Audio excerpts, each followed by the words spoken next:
माननीय सर्वोच्च न्यायालय ने एक याचिका दाखिल हुई थी। उसमें अब्बास अंसारी को जब उनके पिता मुख्तार अंसारी साहब उनकी मिट्टी हुई तो उसमें वो शामिल नहीं हो सके थे, और आज सुनवाई हुई तो चूंकि कल उनका फातिहा है 10वीं का, तो माननीय सर्वोच्च न्यायालय ने उस फातिहे में उनको शिरकत करने के लिए इजाजत दे दी है। अब रमजान का महीना है, फजर की अजान होती है सूर्योदय से पहले, और फजर की नमाज के फौरन बाद कुरान शरीफ की तिलावत का सिलसिला यहाँ शुरू हो जाएगा,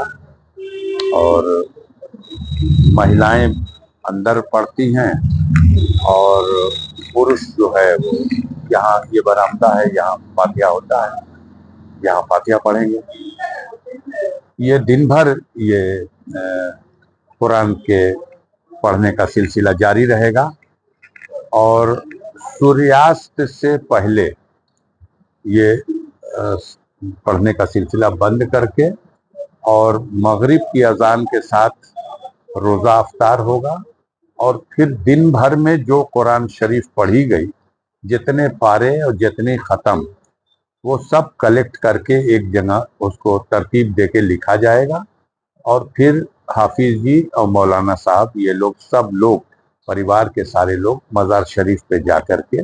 उनकी कब्र पर जा कर के फातिहा पढ़ करके, और जो कुरान पढ़ी गई है उसको बख्श देंगे, और अल्लाह से दुआ करेंगे कि इसका सवाब जो है उनके हिस्से में, और उनकी मग़फ़िरत के लिए, उनके गुनाहों को माफ़ करने के लिए, उनको जन्नत में आला मुकाम अता करने के लिए, उन्हें शहीद का दर्जा देने के लिए ये सब दुआ मांगी जाएगी। ये प्रोग्राम कल का है। कल के इस प्रोग्राम में अब्बास के शामिल हो जाने की वजह से परिजनों को बहुत राहत हुई है। एक कमी खलती थी, वो मुख्तार का बड़ा बेटा है, और ये बेबसी थी कि वो शिरकत नहीं कर सका मिट्टी में, न उनके दफन करने के जनाजे में, न नमाज जनाजा में। अब ये 10वीं के फातिहे में शामिल होगा। 12 तारीख को जो 13वां दिन हो जा रहा, चूंकि 30 तारीख को दफन हुए थे, तो 30 तारीख के 13वें दिन यानी 12 तारीख को हम लोग जो उनके मग़फ़िरत के लिए दुआए ख़ास यहाँ फैमिली के सारे लोग करेंगे, उसमें भी वो शिरकत करेंगे। और 11 तारीख ईद का दिन है, तो ईद के दिन हम लोग इस ईद को एक खुशी का त्यौहार या हर्षोल्लास का त्यौहार नहीं मना पाएंगे। ये सभी धर्मों में होता है कि जिस त्यौहार के मौके पर परिवार में कोई ऐसी मौत हो जाती है, तो उस त्यौहार को, उसको खुशी के रूप में तो नहीं मनाया जा सकता, वो एक रस्म होगी। क्योंकि ईद का दिन एक रमज़ान की इबादत के सिले में अल्लाह के तरफ से इनाम देने का दिन है, इबादतों का के एवज में इनाम का, मग़फ़िरत का, बख्शिश का दिन है। इसलिए उस त्यौहार को तो सबको मनाना ही है, लेकिन हम सादगी के साथ उसको, और अब्बास चूँकि इजाज़त मिल गई है, तो 11 तारीख को भी हम लोगों के साथ अपने वालिद के मग़फ़िरत की दुआ और अपने परिवार के लोगों के साथ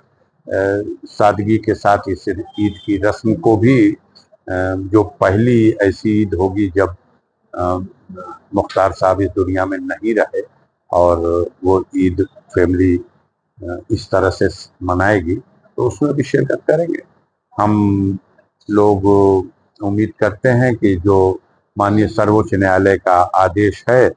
उसके क्रम में हम इसी तरह से सारे प्रोग्राम और इंतजामात करें कि हम उस आदेश का अक्षरशः पालन भी करें, और वो अब्बास जो जेल से आ रहे हैं, कस्टडी रिमांड, कस्टडी पेरोल उनको जो ग्रांट हुई है, वो उस अवधि में अपने परिजनों से, रिश्तेदारों से, या ऐसे तमाम घर परिवार या पड़ोस के जो ऐसे लोग हैं जो उनके गम में उनके साथ मिल करके उनके गम को बांटना चाहते हैं और उन्हें हिम्मत और दिलासा देना चाहते हैं और उनके लिए दुआ करना चाहते हैं, हम सब लोग मिल करके इसको मनाएंगे, यही कर सकते हैं।